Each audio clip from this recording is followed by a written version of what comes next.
La Bibliothèque nationale de France. Les membres de l'Oulipo présentent à la BNF des lectures et créations originales consacrées cette saison au thème de la signalisation routière. Aujourd'hui, attention enfants. Chers amis, bonjour, je ne vois pas. Si, c'est toute une assemblée très nombreuse de petits-enfants. Alors nous sommes très heureux de vous accueillir ce soir pour une lecture sous le titre de « Attention vous », donc c'est-à-dire faites bien attention à vous, protégez-vous bien. Et ce sont des textes jeunesse, on va dire, destinés à la jeunesse ou qui parlent de la jeunesse et donc vous vous reconnaîtrez certainement et qui seront lus respectivement par Michel Audin, tout à votre gauche, Eduardo Berti juste après, Clémentine Mélois qui suit, Marcel Benabou le suivant, Paul Fournel juste après Marcel Benabou et moi-même Olivier Salon. Eh bien, si on commençait par Clémentine. Voilà. Alors, de quoi vas-tu nous parler, Clémentine ? Je vais lire un extrait, enfin une partie du roman épistolaire pour la jeunesse, Cher Bertie, qui est paru... Bertille, hein ? Cher Bertie, oui, pas cher Eduardo Berti, non, pas d'offense, rien de personnel. Qui est paru en 2018 à l'École des loisirs, et c'est un roman pour les premières lectures, dont vers 7-8 ans. Et ça s'appelle Cher Bertie et la lune en gruyère. Oh, ça serait bien d'avoir la couverture. Tu peux nous montrer la couverture ? S'il te plaît. Regarde, elle y est. Oh, t'as vu ça ? C'est de la magie. Les dessins sont de Rudy Spiesser. C'est Oui. avec lui que je fais des livres pour enfants. J'en ai fait... on en a fait ensemble une quinzaine déjà. C'est un sujet qui m'intéresse particulièrement. Voilà. Un sujet, tu parles de Rudy Rudy est un sujet qui m'a... Bon, on va commencer. Allons-y. On peut passer à l'image suivante. Je te ferai un signe discret de ce type-là, peut-être. On vient d'un code. Voilà. Mercredi 13 mars. Cher monsieur, je m'appelle Bertie, j'ai 8 ans et demi et je vous écris car j'ai décidé de partir sur la Lune pour les vacances d'été. J'ai lu dans un livre que votre arrière-arrière-arrière-arrière-grand-mère, Laïka, avait voyagé dans l'espace. Accepteriez-vous de m'aider ? J'ai trouvé votre adresse dans l'annuaire, j'espère ne pas vous déranger. Il me reste beaucoup de préparatifs à faire. J'ai fabriqué une combinaison en papier aluminium, mais le casque, une vieille ampoule, n'ayant pas de système d'aération, il a rapidement été envahi par de la buée et je ne voyais plus rien. On dit que la Lune est entièrement faite de gruyère. Est-ce vrai ? Bien à vous, Bertie. Mercredi 20 mars. Cher Bertie, je suis bien, comme tu le supposais, l'arrière-arrière-arrière-arrière-petit-fils de la célèbre Laïka, pionnière de l'espace. Hélas, n'étant moi-même qu'un modeste pâtissier, j'ai bien peur de ne pouvoir être d'un grand secours au sujet de ton projet de voyage vers la Lune. Je suis allée voir au grenier si je pouvais retrouver des affaires ayant appartenu à mon aïeul. Il me semble me souvenir que ma chère maman me lisait des passages de son journal personnel quand j'étais enfant. Peut-être y trouverais-je des informations susceptibles de t'éclairer. J'étais sur le point de mettre la main dessus quand j'ai malheureusement été interrompue par une affaire urgente. Je compte poursuivre mes recherches et je te tiendrai au courant si celle-ci s'avère fructueuse. Bien à toi, Monsieur Pavel. PS, j'ai consulté mon encyclopédie et il semble en effet que la Lune soit constituée de fromage. Cependant, les astronomes se disputent encore pour savoir s'il s'agit de gruyère ou plutôt d'emmental. Jeudi 28 mars. Cher Monsieur Pavel, merci pour votre réponse si rapide. J'étais très impatiente de recevoir de vos nouvelles, car j'ai du mal à me débrouiller toute seule pour tout organiser. C'est beaucoup de travail, et je ne peux m'en occuper qu'après avoir fait mes devoirs. Depuis la dernière fois, j'ai commencé à préparer le pique-nique pour tenir le coup pendant le voyage. J'ai lu dans un livre que les explorateurs arctiques emportaient de la nourriture séchée pour qu'elle se conserve mieux. J'ai donc mis des rondelles de saucisson sec dans un Tupperware, et j'ai aussi emballé des biscottes dans du papier bulle. Une fois sur place, comme vous me confirmez que la Lune est bien en fromage, plus besoin de s'inquiéter. J'espère que c'est du gruyère car les trous sont plus petits que ceux de l'emmental, ça fait plus à manger. J'aime beaucoup le fromage, et vous ? Sinon, je ne sais pas encore comment fabriquer la fusée spatiale, je compte sur votre aide.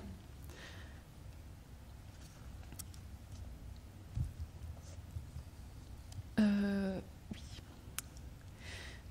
Pardon, c'est parce que je zappe en même temps des passages. Mardi 9 avril. Cher Bertie, bravo pour ces préparatifs. Tout d'abord, pour répondre à ta première question, j'aime beaucoup le fromage, mais ce que je préfère, c'est le gâteau aux myrtilles. Quand j'avais ton âge, je voulais déjà devenir pâtissier pour pouvoir en manger tous les jours.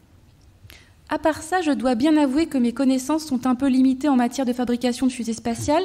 Si tu m'y autorises, je pourrais demander conseil à Younes, le petit-fils de ma voisine. Il est très bricoleur et ton projet devrait l'intéresser. En attendant, fais bien attention de ne pas te blesser. Bien à toi, Monsieur Pavel. Lundi 29 avril. Salut, bonjour Bertie, comment ça va? Monsieur Pavel m'a parlé de ton projet de voyage spatial, je trouve ça trop bien. Je n'ai jamais fabriqué de fusée, mais j'ai déjà fait 14 voitures à pédales et demi tout seul, sans l'aide de personne, alors on peut dire que je m'y connais super à fond sans vouloir me glorifier. Je suis comme qui dirait un spécialiste de la mécanique, et donc voilà, si tu veux, je peux fabriquer ta fusée. À bientôt, salut, salut, Younes.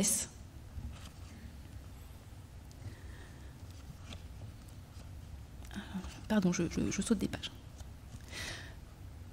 Samedi 11 mai. Ma chère Bertille, voilà qu'en allant à la boulangerie, j'ai croisé Madame Villanova, une dame très influente dans la commune. C'est une chanteuse d'opéra plus ou moins à la retraite, mais je peux te dire qu'elle n'a rien perdu de sa voix. Quand elle ouvre la bouche, on l'entend à 3 km à la ronde. Tout ça pour te dire que je lui ai parlé de toi et que ton projet l'a énormément intéressée à titre personnel, parce que figure-toi que son arrière et des poussières grand-mère était aussi une pionnière de l'espace. Si c'est vrai, c'est une sacrée coïncidence. Elle a beaucoup insisté pour que je lui donne ton adresse. Aussi, attends-toi à recevoir une lettre d'elle dans les jours qui viennent. Elle m'a aussi proposé de m'interpréter une petite chanson, mais malheureusement, j'étais très pressée. Je t'embrasse, Monsieur Pavel. Mercredi 15 mai. Très cher et délicieux enfant. Monsieur Pavel, cette chère vieille branche, m'a conté dans le détail tous les secrets de votre fabuleuse expédition. Permettez-moi de vous féliciter pour cet admirable projet.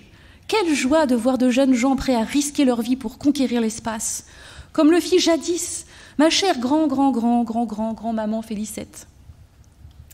Un jour prochain, je vous inviterai à prendre le thé et je vous raconterai chaque étape de cette fabuleuse aventure. Peut-être aussi pourrais-je vous chanter un petit air d'opéra. Tu t'endors, Marcel, ou ça va?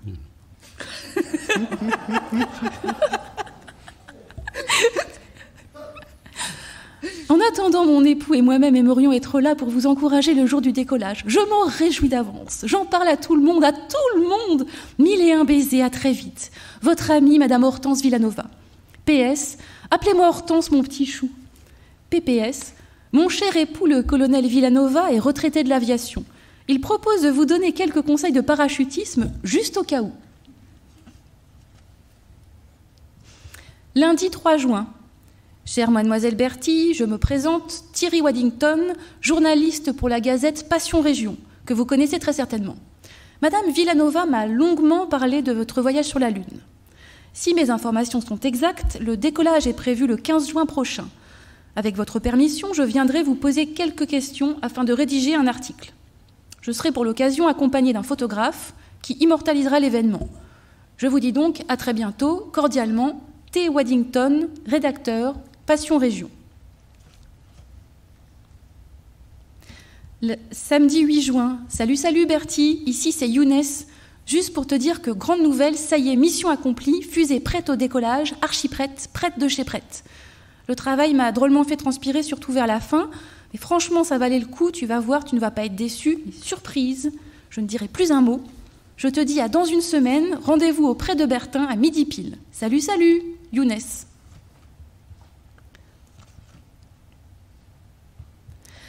Passion Région, dimanche 16 juin, une sympathique agitation. C'est hier après-midi que se réunissaient les amis de la petite Bertie pour célébrer son grand départ sur la Lune et lui souhaiter un bon anniversaire. Une sympathique agitation régnait sur le pré de Bertin en raison du très grand nombre de nos concitoyens qui avaient tenu à être au rendez-vous. Parmi les célébrités présentes, on a pu croiser Madame la maire, son adjoint à la culture, Monsieur Géninesca, la célèbre cantatrice Hortense Villanova et son époux le colonel, la fanfare du village, toute l'école primaire ainsi que les 3 institutrices, en tout une centaine de personnes. Malheureusement, le décollage en lui-même n'a pas pu avoir lieu en raison, semble-t-il, d'un défaut d'allumage du moteur. Quelque chose a merdouillé, peut-être que je n'aurais pas dû mettre d'huile d'olive dans le carburateur, a témoigné le jeune Younes, concepteur de la fusée. Mais le soleil était heureusement de la partie et ce fut une très joyeuse après-midi, notamment grâce aux excellents gâteaux aux myrtilles préparés par M. Pavel, pâtissier, voire photo. C'est le plus bel anniversaire de ma vie, nous a confié la jeune Bertie, voire photo, qui a fêté ses 9 ans entourée de tous ses amis et a reçu des mains de Madame la maire la médaille d'honneur de la ville en récompense de son courage et de son esprit d'entreprise. C'est à travers l'engagement, la créativité et l'expression de jeunes talents tels que vous que l'esprit d'entreprise souffle sur un territoire, sur une région, sur une communauté de communes, a conclu Madame la maire lors de son très émouvant discours d'1h30. Thierry Waddington. Samedi 27 juin. Cher Monsieur Pavel, comment ça va? Moi, ça va. Désolée de ne pas avoir écrit depuis longtemps. Au début des vacances, on est allé chez mes parents, chez ma marraine en Lorraine, et là, on est chez Mémé, du côté de ma mère. Avec mes cousins, on se baigne tous les jours dans un étang, l'eau est à 18 degrés, on s'amuse drôlement bien. Je voulais vous dire merci pour votre aide et que finalement, c'est bien tombé que la fusée de Younes n'ait pas marché, parce qu'au dernier moment, j'avais un peu le cafard de partir toute seule alors que tous mes copains étaient là, et en plus, il y avait un pique-nique, enfin bref, je regrette pas du tout. D'ailleurs, j'ai changé d'avis et j'ai plus envie de devenir spationaute. Mon truc maintenant, c'est les volcans. J'ai réussi à convaincre Younes et les copains de la fanfare, et vous savez pas quoi?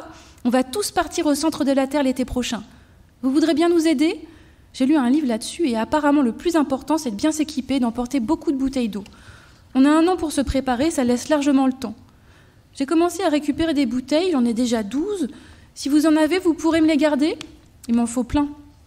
Il paraît qu'au centre de la Terre, il y a des océans et des crânes de dinosaures, et il paraît qu'un jour, un vulcanologue a été sur un lac rempli de soufre dans un bateau pneumatique, et qu'on peut faire cuire des saucisses dans de la lave, et aussi que la lave refroidie devient verte et brillante comme un bijou. Vous croyez que c'est vrai? Merci d'avance pour votre aide, ça va être trop bien, j'ai tellement hâte. Rien d'autre de neuf à part ça, je vous laisse, il faut que je retourne me baigner. Bisous, Bertie.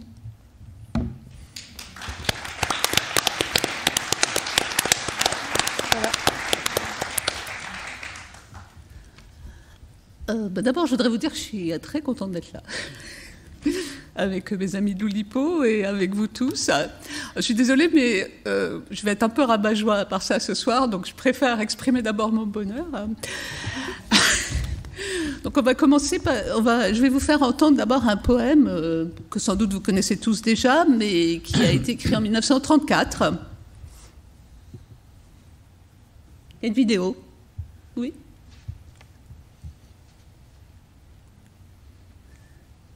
Ah, c'est pas moi qui dis le poème. Voilà, la scène se passe pas du tout à Compiègne, comme on pourrait le croire, mais à Belle-Île.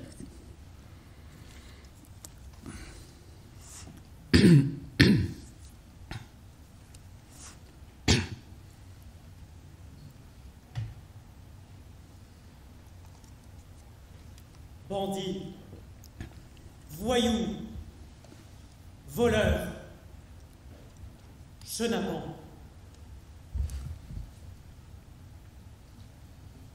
Au-dessus de l'île, on voit des oiseaux.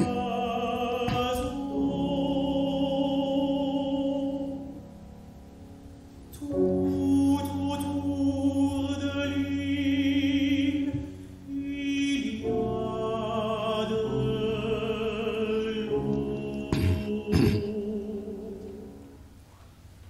Bandits, Bandits, voyous, voyous, voleurs, voleurs, chenapans, chenapans. Qu'est-ce que c'est que ces hurlements? bandits, voyous, voleurs, chenapans. C'est la meute des honnêtes gens qui fait la chasse à l'enfant. Il avait dit, j'en ai assez de la maison de redressement. Et les gardiens à coups de clé lui avaient brisé les dents. Et puis il l'avait laissé étendu sur le ciment. Bandit, voyou, voleur, chenapans, maintenant il s'est sauvé. Et comme une bête traquée, il galope dans la nuit. Et tous galopent après lui. Les gendarmes, les touristes, les rentiers, les artistes. Bandit, voyou, voleur, chenapans, c'est la meute des honnêtes gens qui fait la chasse à l'enfant. Pour chasser l'enfant, pas besoin de permis. Tous les braves gens y sont mis. Est-ce qui nage dans la nuit? Quels sont ces éclairs, ces bruits? C'est un enfant qui s'enfuit. On tire sur lui à coups de fusil. Tous ces messieurs sur le rivage sont bredouilles et verts de rage. Bandits, voyous, voleurs, chenapans, rejoindras-tu le continent? Rejoindras-tu le continent?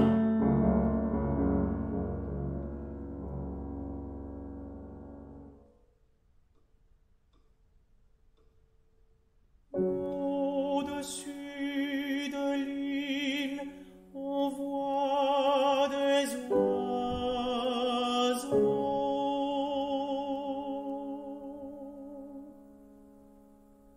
Tout autour de l'île, il y a de l'eau.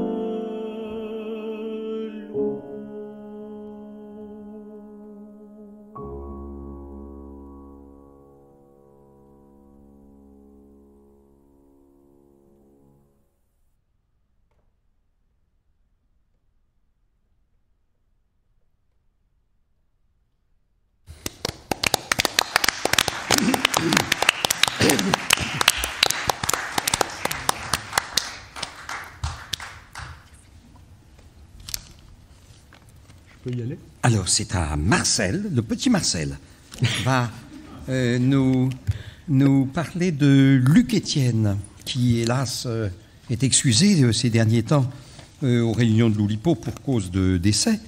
Mais il est toujours très présent. Comment? Depuis un certain nombre d'années. Depuis un certain Mais il temps. manque toujours. Il manque, bien sûr. Alors, il s'agit justement de manque. Oui. Il s'agit de ce texte. Parmi les nombreuses inventions de Luc Étienne, il y a celle que je vais vous lire aujourd'hui, que j'ai déjà d'ailleurs eu l'occasion de lire ici il y a quelques années, qui est les textes à expurger. Alors donc, comment écrire des textes moralement irréprochables pour l'enseignement de la lecture aux enfants? Préoccupés, comme nous l'avons toujours été, de préserver de la souillure les âmes pures et innocentes, en particulier celles des enfants qui ne savent encore lire qu'à haute voix, nous nous sommes récemment avisés qu'il ne suffit pas de supprimer dans tous les textes qui risquent de leur tomber sous les yeux les mots, les images ou les idées susceptibles de les corrompre. Il faut aussi protéger leurs oreilles en les empêchant d'entendre toutes les combinaisons de sonorités qui pourraient provoquer les égarements de leur imagination et qui risqueraient par conséquent de leur donner des idées, comme on dit bien vulgairement. Il convient donc de ne leur proposer, en particulier pour l'apprentissage de la lecture, que des textes soigneusement expurgés de tels assemblages de phonèmes. Un immense travail s'offre ainsi aux esprits généreux et courageux. Corriger, dans le sens que nous venons d'indiquer, tout ce qui a été composé depuis l'invention de l'écriture, car rien n'est irréprochable du point de vue qui nous occupe, pas même les livres de morale, pas même les saintes écritures. Pour préciser notre façon d'opérer, le mieux est encore que nous prenions un exemple, que nous choisirons d'ailleurs non pour ses qualités littéraires, mais pour la densité des sonorités impures qui s'y trouvent insidieusement cachées. Texte au banquet de la société horticole. Le consul, content qu'on convie sa comptable au festin près des aubépines en fleurs, confesse que ces concombres, tels des cucurbitacées pourtant, ne sont pas d'une taille suffisante pour concourir avec les beaux cornichons qu'ont ses consoeurs dans des compositions décoratives et résistent mal à la conviction fantastique et aux contractions des mâchoires gourmandes puis concupiscentes de sa concubine. Dans ce texte, donc, nous allons barrer les sonorités indésirables. Donc, le consul, alors vous verrez comment, au fur et à mesure, les sonorités indésirables sont barrées Et cela finit par donner le texte suivant. Ben, le sultan, sultan, s'attable, s'attable, au thym, et oui, parce que fraisse, il faut un peu, fraisse. Oui, près des haies en fleurs. Près des haies en fleurs. Ses bretelles. Confesse. Ses bretelles. Ah oui, confesse. Bah que. Oui. Oui. Déracées pourtant. Bretelles. Ah oui. Ces bretelles, déracées pourtant, ne sont pas d'une taille suffisante. Là, il n'y a rien à enlever. Non. Pour courir avec ses sœurs dans des positions hâtives. Des positions hâtives, oui. Oui, décoratives. Hein. Alors, il y avait une note, hein, les beaux cornichons. Une fois que nous avons jeté notre mouchoir sur ces deux dernières syllabes que nous ne saurions voir, que reste-t-il? Les beaux corps, pernicieux pour la jeunesse, à supprimer. Et la note décorative, décor encore, biffons-les. Et résiste mal à l'action. Tu suis toujours? Oui, à l'action. Et résiste mal à l'action et aux tractions. Ah oui, parce que, oui, là, on dira rien, mais fantastique. Voilà, fantastique, évidemment. Une fois colmaté la fissure impudique, il subsiste un verbe tout aussi impudique, en argot surtout, dans ce voisinage, baron. Et résiste mal à l'action et aux tractions. Aux tractions, bien sûr. Des mâchoires gourmandes, puissantes, de Sabine. Puissante, oui, on enlève concupisce. Bah oui. De sa concubine, de Sabine. De Sabine, voilà. Ben oui, bien sûr. Et voilà, sûr. donc le texte donne: le sultan s'attable au thym, près des haies en fleurs, ses bretelles, déracées pourtant, ne sont pas d'une taille suffisante pour courir avec ses sœurs dans des positions hâtives, et résiste mal à l'action et aux tractions des mâchoires gourmandes, puissantes de Sabine. Et c'est woke. C'est woke. Oui, absolument. Ah oui. C'est woke. C'est totalement clean, woke, cachère. Tout ce que vous voulez. Tout y est bon. Alors, je reprendrai la parole tout à l'heure pour vous donner un autre exemple de texte expurgé par notre ami Luc Étienne. Mais on peut féliciter Luc Étienne d'avoir quand même réussi cette prouesse. Et la prochaine est pas mal non plus. Et la prochaine est peut-être encore mieux. Je crois même avoir appris le texte Destination par cœur. Mais merci à Luc Étienne, merci à Marcel de nous l'avoir remis en tête. Ah ben c'est à moi. C'est à moi. C'est à toi. Oh là là, c'est une terrible histoire. Oh, c'est un fait divers tragique. Tragique. Je suis embêté parce qu'il y a beaucoup d'enfants dans la salle. Bon. Le texte a été imposé par le enfant, c'est-à-dire par le phonème vocalique en. Sans vent, sentant l'encens. Sentant l'enfant, rentemplant, fan sans vent. Enjambant l'enfant, rentemplant, sans. Encensant l'enfant lent, rentemplant, sans.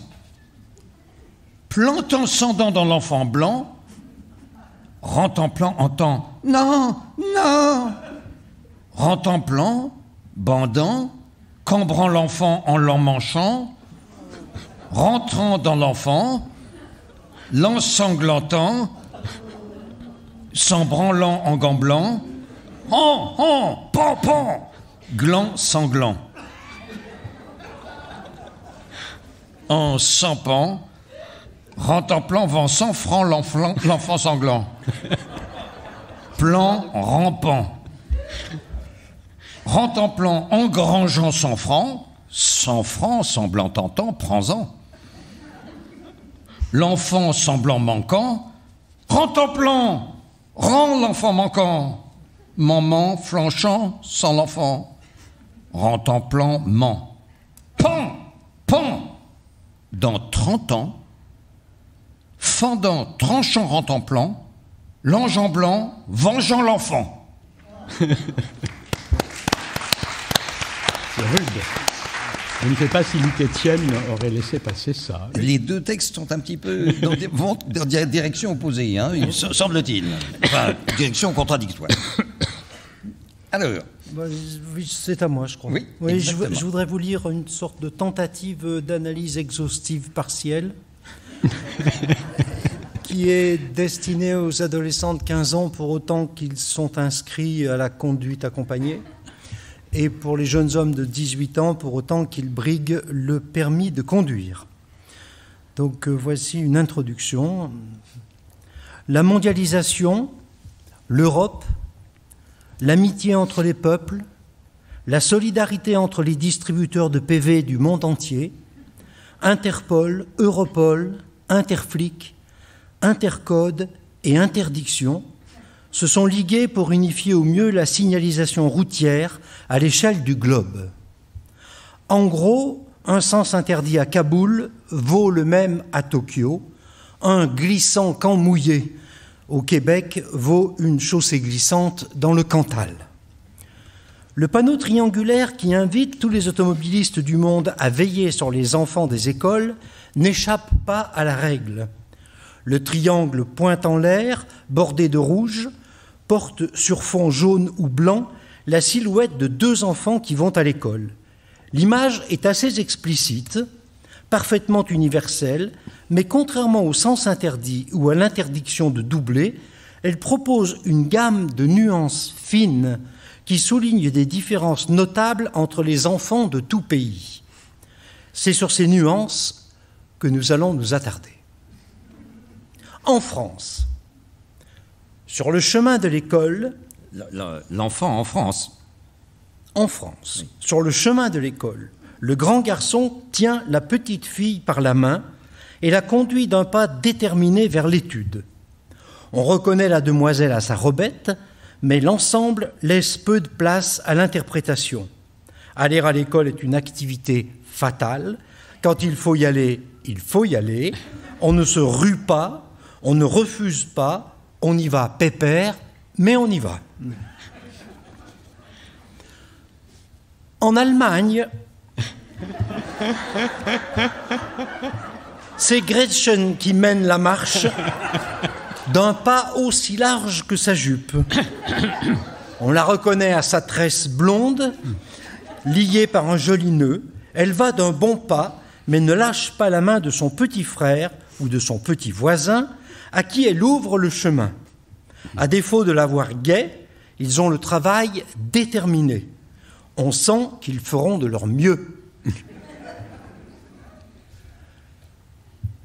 L'enfant belge est un garçon qui pousse devant lui une petite fille. Aller à l'école en Belgique, c'est être en retard.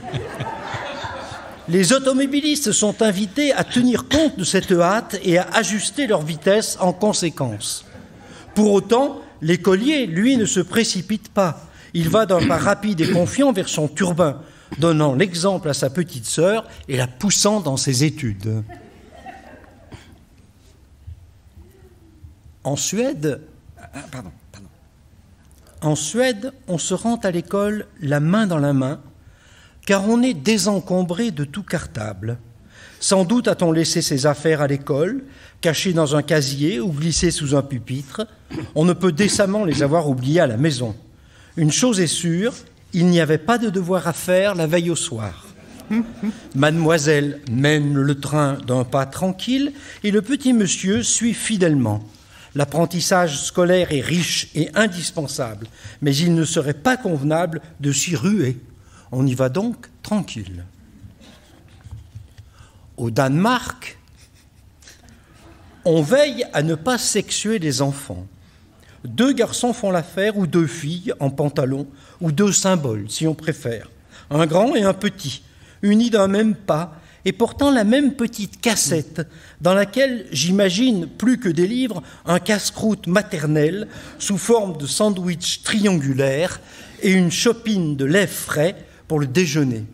On va au travail d'un pas paisible, et à cette vitesse, on n'aura aucun mal à s'arrêter au feu pour laisser passer le flot des autos. aussi.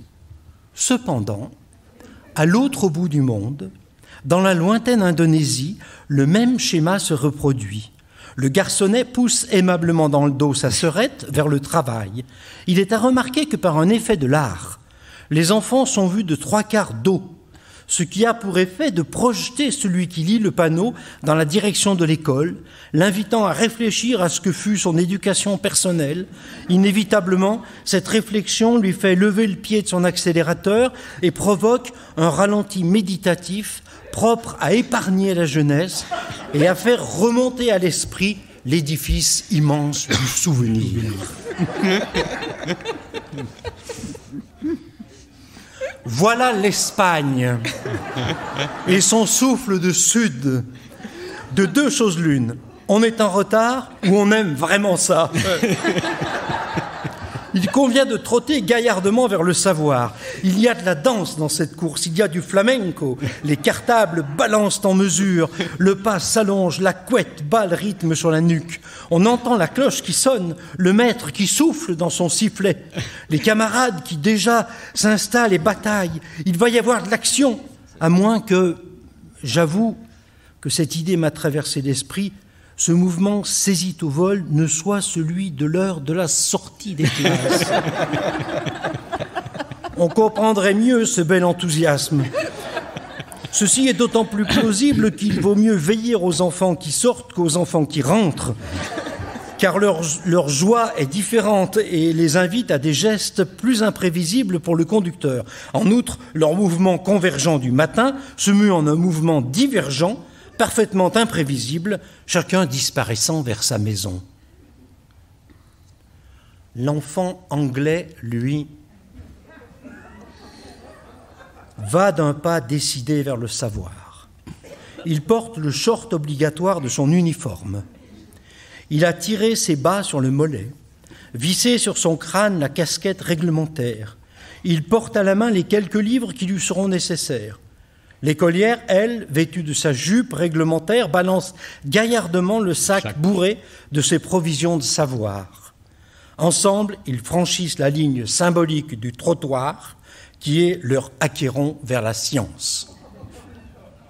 Mais, récemment libérée de ses liens avec l'Europe, la Grande-Bretagne s'affranchit allègrement des contraintes communautaires et liquide purement et simplement ses enfants.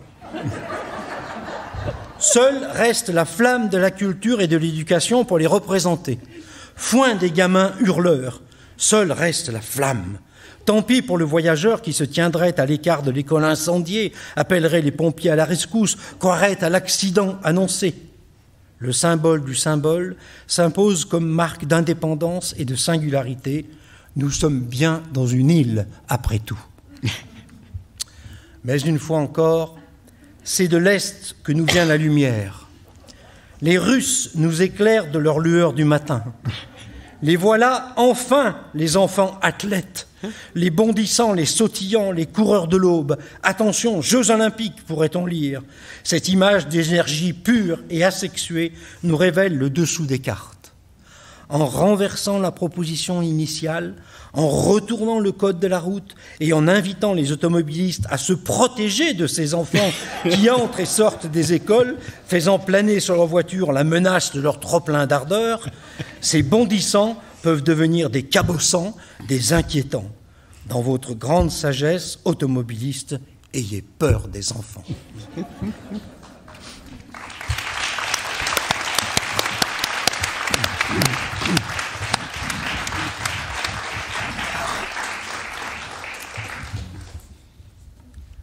Tintin s'approcha de la maison du docteur Muller.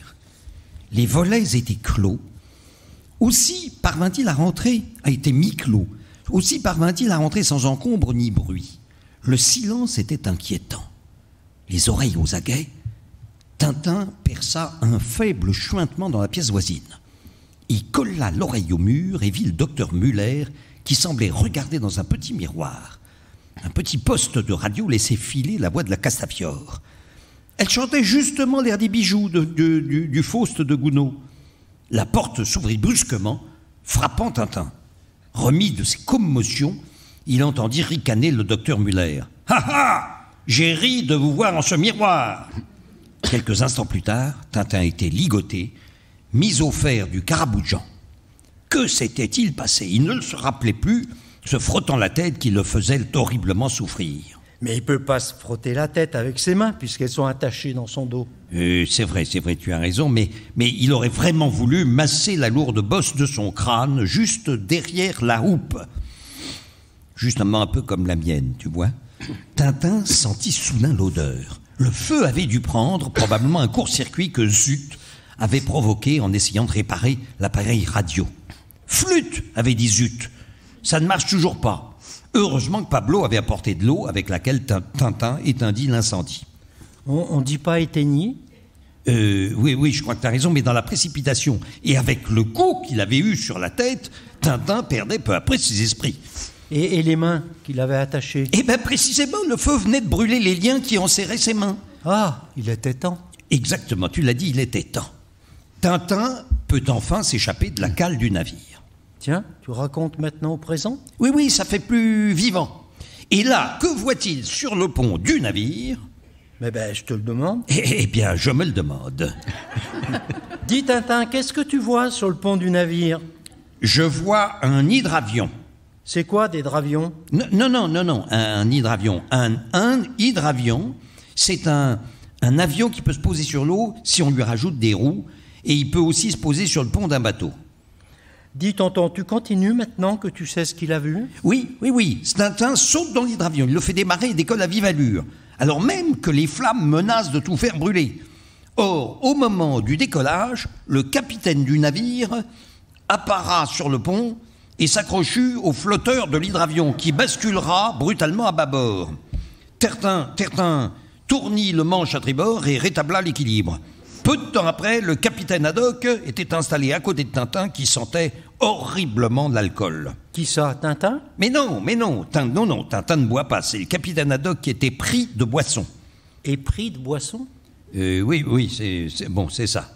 Et alors? Alors, le capitaine voit à son tour un gorille dans le bateau. Quel bateau? Non, je veux dire dans l'avion. C'est donc de m'interrompre, j'arrive plus à me concentrer. Et comme le gorille qui s'appelle Ranco et qui porte aux oreilles les bijoux de la Castafiore, bijoux qui lui ont été portés par une pie, s'approche de Tintin pour lui rugir dessus, alors le capitaine veut sauver Tintin et tape de toutes ses forces sur la tête du gorille avec une bouteille de whisky. Elle éclate aussitôt, la tête de Tintin? Mais non, tu sais bien que Tintin est invincible. C'est la bouteille qui éclate. Elle éclate en sanglots, ce qui est fâcheux pour le capitaine qui vient de prendre sa dernière munition. Ce qui est plus fâcheux encore, c'est que le gorille n'était qu'un mirage dans l'esprit embrumé du capitaine et qu'il vient d'assommer Tintin. L'avion coule aussitôt et tombe dans les neiges. Dans la chute, le téléphone de l'avion tombe sur la tête du capitaine. Le capitaine a reçu un coup de téléphone? Mais non, il a reçu un coup et Tintin a simplement le temps de lui mettre un sparadrap sur la tête avant de s'évanouir. Le capitaine, Tintin et les gorilles ont tous très froid, sauf le gorille qui est revêtu de très longs poils. Et c'est ce gorille qui va vivre une nouvelle vie dans une neuve contrée, n'est-ce pas? Mais oui, tu en sais des choses. Bah oui, là-bas les gens l'appelleront le Yéti. Mais c'est une autre histoire. Et Tintin? Heureusement pour lui, Monsieur Wang a fait un rêve préparatoire. Prémonitoire? Oui, tu as raison. Monsieur Wang prémonit donc que ses amis européens sont sous la neige et il envoie Chang les sauver. Chang, qui a très peur d'être reconnu par l'infâme Mitsui Rato, se déguise alors en un jeune Péruvien et se fait appeler Zorino. Et c'est ainsi, sans encombre, qu'il apporte des concombres. Ça sert à rien, mais c'est juste pour la rime, enfin bon. Et il a des concombres et des oranges à Tintin, et aussi une toute petite fiole d'alcool au capitaine, bien entendu, et les voilà partis sur le chemin du retour. Pour survivre dans la traversée des régions arides qui s'offrent à eux, Tintin abattra une douzaine d'antilopes. Bientôt, ils vont se perdre, mais l'explorateur Ridgewell, rencontré par hasard, les remet sur le bon chemin tout en leur confiant un bout de bois recouvert de dorure à remettre en main propre à Muscar XII, roi de Sildavie, puisque la Sildavie est précisément sur leur chemin. Avant de se présenter devant le roi, le capitaine essaie de se débarrasser du sparadrap rose qui ornait son front. Mais le sparadrap colle tant qu'il ne réussit à s'en séparer que par un moulinet du bras qui envoie le sparadrap sur l'uniforme de Muscar. Pour le remercier de son service, le roi offre à Tintin une pierre précieuse, très rare, une pierre de Calistène. Alors ? Je crois que je m'étais assoupi. Attends, qu'est-ce que je disais La pierre de Calistène. Oui, et ben voilà, 2 larrons vont essayer de s'en emparer. 2 frères qui se prétendent antiquaires et qui sont en réalité de dangereux malfaiteurs. Ils s'adressent à un pickpocket célèbre, Aristide Philoselle. Mais Aristide Philoselle ne subtilise que les portefeuilles et refuse de s'acquitter de cette mission. Alors, les frères Loiseau demandent au détective Macadam, passant par là, pas par hasard, de retrouver cette pierre. Et alors, je me souviens plus très bien justement, car c'est une histoire à la fois très simple et très compliquée. Ce qui est sûr, c'est que Tintin et le capitaine finissent par rentrer chez eux. Et là, franchement, je ne sais plus. Est-ce que c'est pas là, en rentrant, qu'ils se rendent compte de la disparition du professeur Tournesol ? Mais oui, c'est cela, tu as raison. Oh, si tu n'étais pas là. Le professeur Tournesol a disparu alors qu'il était dans son bureau tout à l'heure. Et qu'il n'y est plus. Non, il n'y est plus, c'est pourquoi il a disparu. Il a peut-être été enlevé par Macadam. Ce qui est sûr, c'est que s'il y était, il n'y aurait plus d'histoire.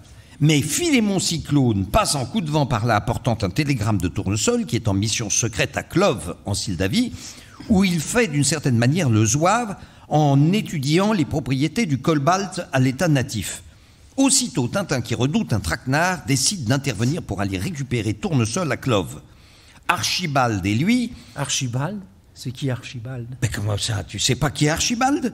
Tu sais donc pas que c'est le prénom du capitaine ? Ah, mais si, bien sûr que je le sais. Mais le lecteur, lui, ne le sait pas forcément. Voilà pourquoi je fais mine de te demander qui c'est. C'est un artifice, en quelque sorte. Et toi, tu pourrais avoir la décence de faire semblant de croire à mon ingénuité. Pardon. Donc, Archibald Haddock et Tintin affrètent une fusée et foncent en Sildavie. Les Dupont sont chargés de garder la fusée, mais leurs chevaux se mettent à pousser longuement. Leurs chevaux ? Non, je veux dire leurs cheveux. Ah. Mais je m'en mêle les chevaux, et c'est dans cette histoire qui est, comme je te l'ai dit, à la fois très simple et très compliquée. Quoi qu'il en soit, à Clove, Tintin lance une boule de cristal emplie d'un soporifique qui pénètre par l'oreille, et tout le monde s'endort profondément, sauf le professeur Tournesol. Ah ? Mais oui, Tournesol est sourd, vois-tu. Ah oui, ça c'est malin. Ouais.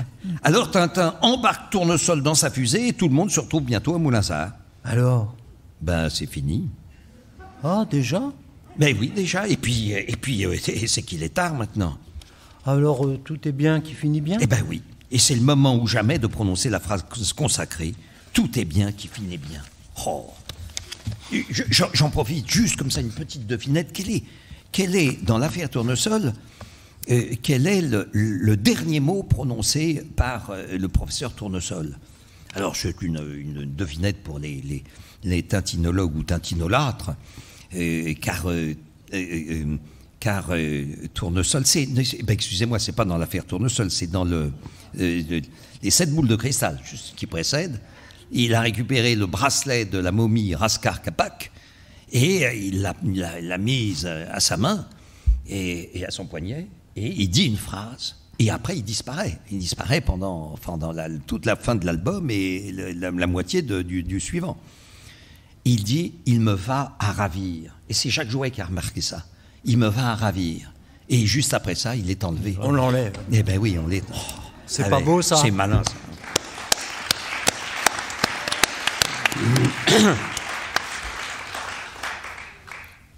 Bon, on va changer un peu de genre. Ça va être un peu dur, là. Bon.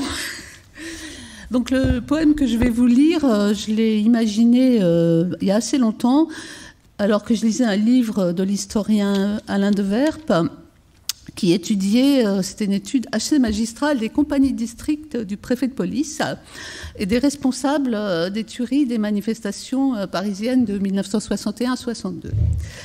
J'y ai repensé en lisant la déclaration d'Emmanuel Macron à propos de la manifestation du 17 octobre 1961. Seule responsabilité, le dit préfet. Même pas le mot police. Donc, je vais vous lire le texte. La forme est inspirée, comme celle de Voici l'Oulipo de François Karadec, par des chansons à récapitulation enfantine. Le poème donc, est dédié à la mémoire d'Alain de Verpe et aux enfants des victimes, aux enfants des victimes des bidules, aux enfants des victimes des bidules des policiers, aux enfants des victimes des bidules des policiers des compagnies, aux enfants des victimes des bidules des policiers des compagnies de district, aux enfants des victimes des bidules des policiers des compagnies de district du préfet, aux enfants des victimes des bidules des policiers des compagnies de district du préfet de police, aux enfants des victimes des bidules des policiers des compagnies de district du préfet de police du ministre, aux enfants des victimes des bidules des policiers des compagnies de district du préfet de police du ministre de l'Intérieur, aux enfants des victimes des bidules des policiers des compagnies de district du préfet de police du ministre de l'Intérieur du gouvernement,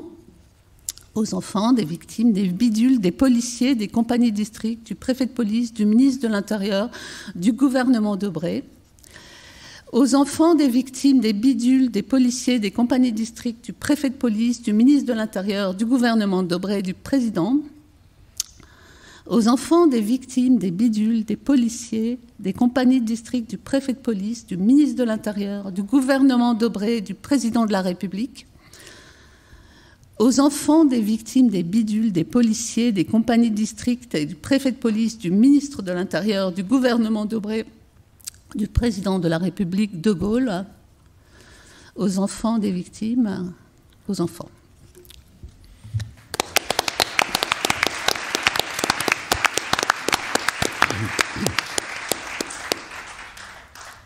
Nous restons dans les enfants et je vais vous lire donc le deuxième texte à expurger de Luc Étienne. Oui. Alors, je vous demande de bien retenir le titre. Hommage à une jeune Suissesse éprise d'un habitant du pays de Vaud et désireuse d'aider de son mieux les populations du tiers-monde, dépouillées de leurs richesses par la voracité des nantis. Le texte est le suivant. Dès que j'ai vu le Vaudois, ça me chatouille énormément.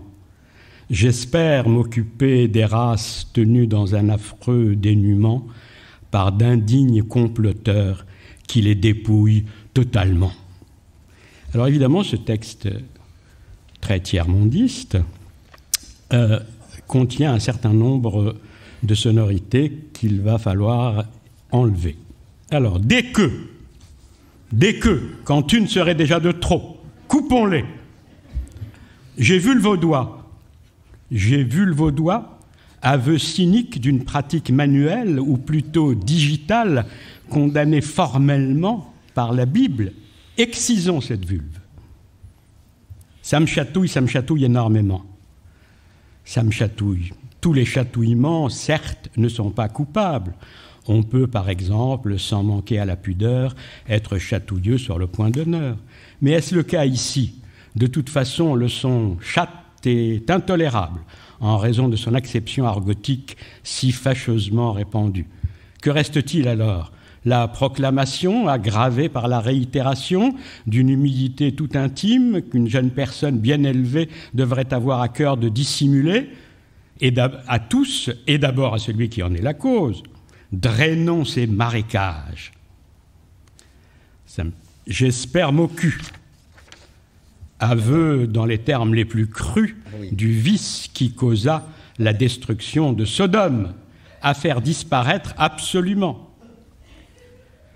Pédéraste nu, que ces individus aux mœurs contre nature soient sans voile, ne fait qu'ajouter à l'horreur de leurs crimes.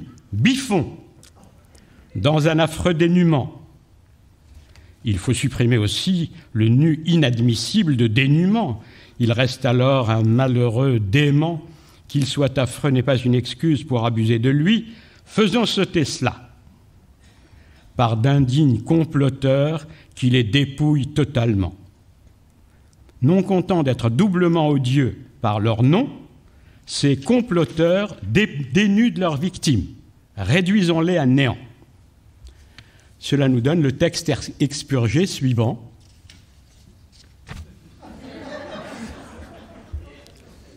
Comme on le voit, ce texte est réduit à 0, ce qui est bien gênant pour un texte destiné à enseigner la lecture aux enfants. Ben, ce n'est pas parce que la tâche est difficile qu'il faut y renoncer. Redoublons d'efforts. À l'œuvre.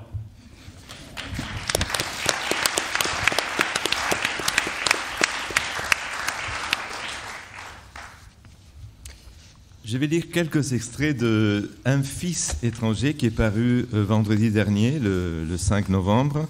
Pas confondre avec Un père étranger. Vous voyez, le père est grand, le fils est petit. C'est pour éviter les confusions.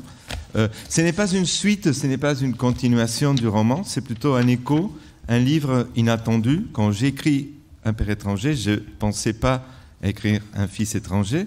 Le livre, d'une façon très simple, raconte mon voyage, le voyage du narrateur, c'est moi, à la ville natale de mon père. C'est-à-dire c'est moi l'étranger chez lui.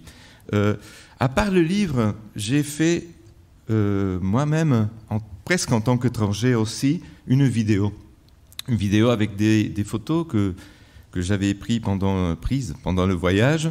J'ai fait le montage, je fais la musique, tout en tant qu'étranger. Mais ce qu'on va faire, je vais projeter quelques images de la vidéo qui est plus longue et je vais lire quelques extraits d'Un fils étranger. Voici la vidéo, donc.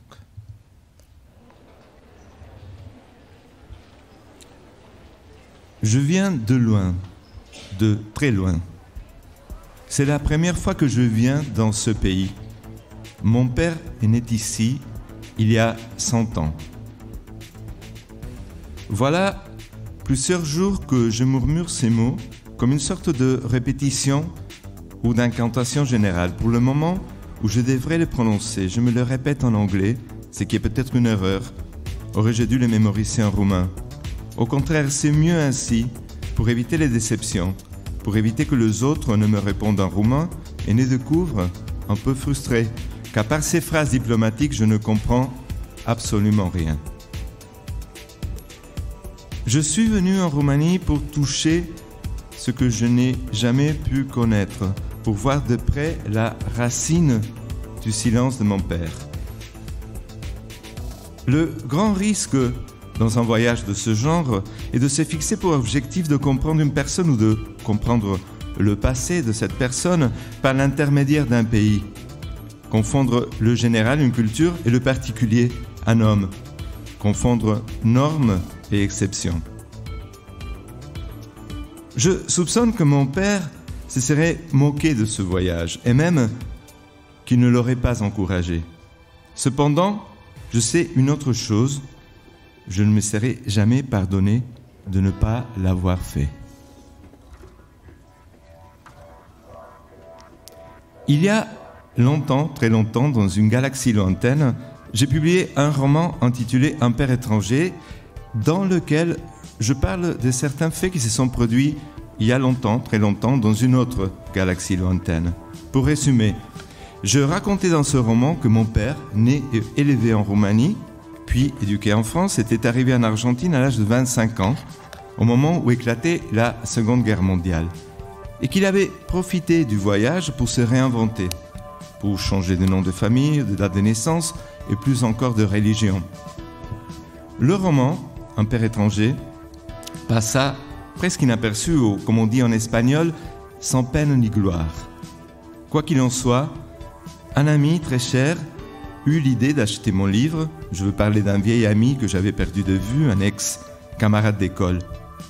Mon ami lut le roman, bien après sa sortie, sans se presser, et quelques mois plus tard, il m'a envoyé un courrier étonnant, une copie du dossier que mon père présenta en 1952 pour demander la nationalité argentine.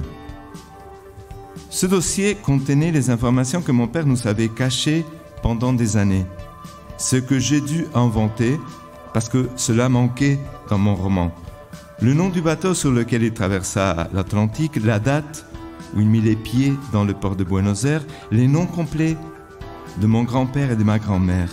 Et, le plus émouvant pour moi, un vieil acte d'état civil, encombré de timbres, carrés, ronds, triangulaires, indiquant l'adresse exacte de la maison de Galatie. La maison où est né mon père.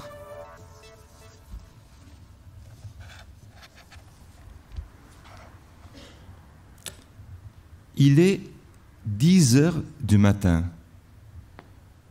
Hier soir, à peine arrivé à Galatie, après une journée entière en train, hier soir donc, avant de dormir à l'école, à l'hôtel, simple, 4 étoiles, dont 3 bien méritées, j'ai un peu modifié mon plan. J'avais pensé sonner à 9h, mais non, ce sera plus sensé à 10. De ce fait, je me repose mieux. La lumière tombe à la perfection, comme si elle fêtait mon changement de plan. La lumière tombe sur la Strada Culturi, l'ancienne rue Olban de Galatie. La lumière tombe à la perfection sur le numéro 24 de la rue Olban. J'ai quitté l'hôtel à 8h30. Je suis passé devant la maison à 9h et je l'ai vue pour la première fois, plus grande qu'elle ne m'avait semblé quand je l'avais cherchée sur Internet. Mais à cette heure matinale, le soleil ne l'éclairait pas aussi bien. Il y a un café au coin de la rue. J'ai patienté en regardant passer les gens. J'ai vainement cherché un visage dont les traits m'évoqueraient mon père. J'ai constaté que ce café est populaire. Une table avec des buveurs de bière matinaux, une autre avec 6 élèves d'une école qui ne doit pas être éloignée, tous avec le même uniforme.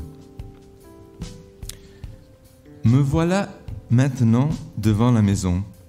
Et pour la 2e fois, irrémédiablement, je change de plan. J'avais prévu de sonner à 9h, puis à 10h, et j'en viens à ne pas sonner du tout. Parce qu'il se trouve qu'il n'y a pas de sonnette, ou plutôt qu'il y a bien une, mais elle ne fonctionne pas. Un portail, plutôt qu'une porte, donne sur une sorte de cour ou de jardin de devant. Je frappe dans mes mains, je fais trop de bruit, rien, personne. 2 fenêtres fermées donnent sur la rue, mais je ne veux pas y toquer. J'appuie sur la poignée du vieux portail, moins rouillé que les autres de la même rue Olban. Il s'ouvre. Je n'ose pas entrer. Je le referme.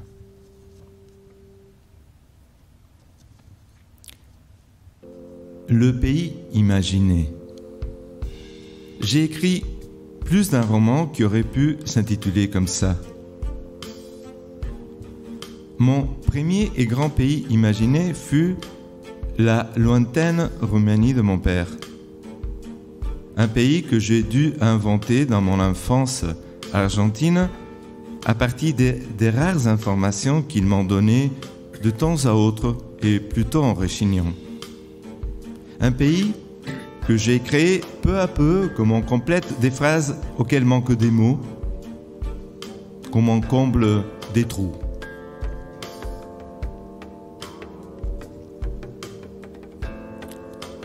Le Danube, enfin. La falaise qui tombe comme un immense rideau sur le dernier acte du grand fleuve. Le delta qui commence, l'angle du delta. De ce fleuve, qui ne semble pas si bleu, mon père parlait quelquefois et ses yeux s'illuminaient. Pour descendre jusqu'au Danube, un escalier, raide, très raide. Je touche l'eau avec une main, timidement d'abord, avec le bout de l'index. Nous ne savons pas où nous conduisent les livres que nous avons écrits, Cela démontre qu'à partir d'un certain point, ils cessent de nous appartenir, si toutefois ils nous ont jamais appartenu. Un père étranger, par exemple, ce livre m'a mené jusqu'ici. J'ignore si je serais venu à Galatie sans lui, si je serais venu sans tout ce qu'il a suscité.